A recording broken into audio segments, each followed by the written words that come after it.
How's it? Welcome back. So I had this question come into the channel multiple times yesterday from the same person, so I wanted to do my best to try to give him a quick video response back. However, it's a kind of difficult question to give a really good, solid answer to, but I'll do my best to help you out. So the question was, how can you use lucid dreaming to reprogram your subconscious mind to help you stop doing some negative habit or addiction that you're dealing with?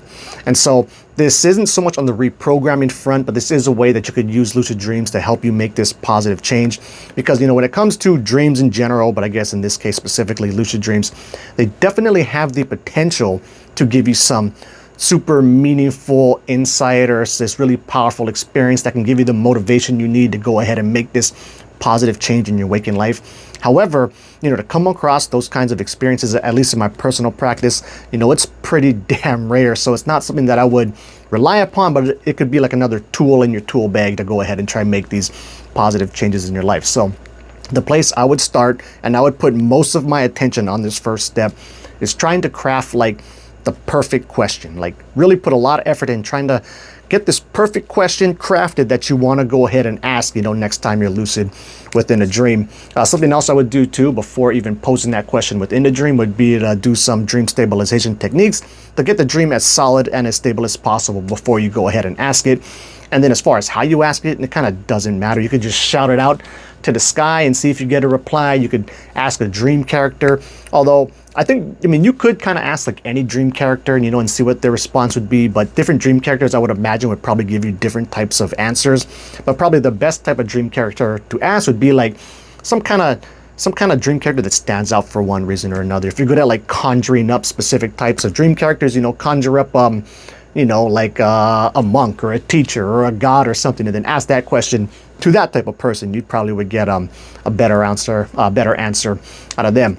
However, when it comes to the answers, it doesn't necessarily mean the answer you get back from the dream, if you're lucky enough to get that far into this process, is even going to necessarily be the right answer. So for me, I would recommend, asking this same question in multiple dreams. And then if through this process you find you want to edit or change the question a little bit, that's totally fine as well. Because I've done that in my personal practice, and I would get different answers in different lucid dreams. And so you got to kind of try and pick and choose what you think the correct one would be, but that is an option.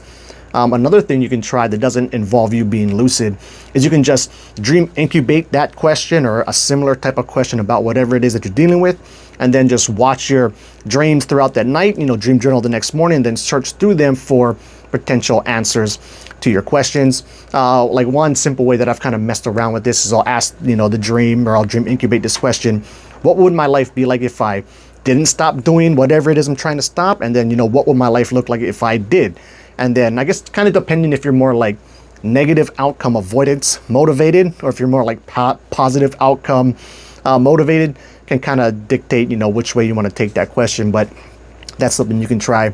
And then the last thing, this is not dream related at all, but it's something that has helped me out personally in the past, where, I'm very snowball oriented, right? Where if I'm doing good, I tend to just start doing better and better and better. And it's just really positive feedback loop, and I can ride that for a long time.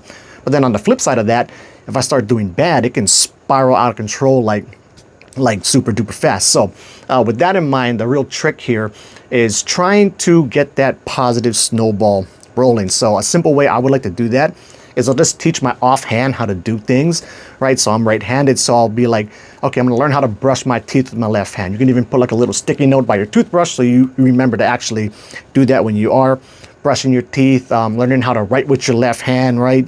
Do your ABCs 0 through 9, give that a shot.